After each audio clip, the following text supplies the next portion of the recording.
வீட்டில் பொண்டாட்டியாக இருக்கட்டும், இல்லை படங்களில் காசை ஒழிச்சு வச்சு பார்த்துருக்கீங்க.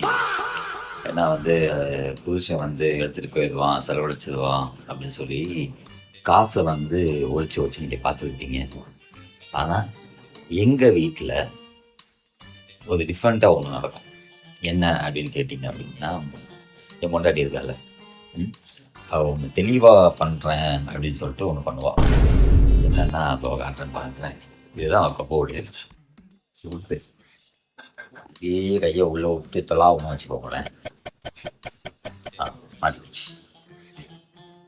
இதோ பார்த்தீங்களா, இது என்ற இது ஒழிச்சு வச்சிருக்கேன். இது எதுவும் இல்லை, இது என்னோட பெர்ஃப்யூம் தான். அது நான் எனக்காக யூஸ் பண்ணலான்னு வாங்கின பெர்ஃப்யூம். இதை அவள் ஒழிச்சு உள்ள வச்சுருக்கோம். எதுக்கு நீ ஒழிச்சு வச்ச அப்படின்னு நம்ம கேட்டோன்னு வச்சுக்கோங்களேன், நான் அதை யூஸ் பண்ணி காலி ஆக்கிது வேணாம்.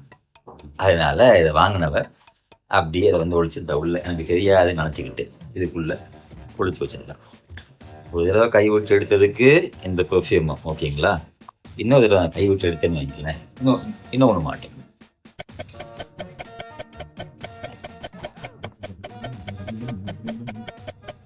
மாட்டு மாட்டு மாட்டு மாட்டு மாட்டிக்கிச்சு.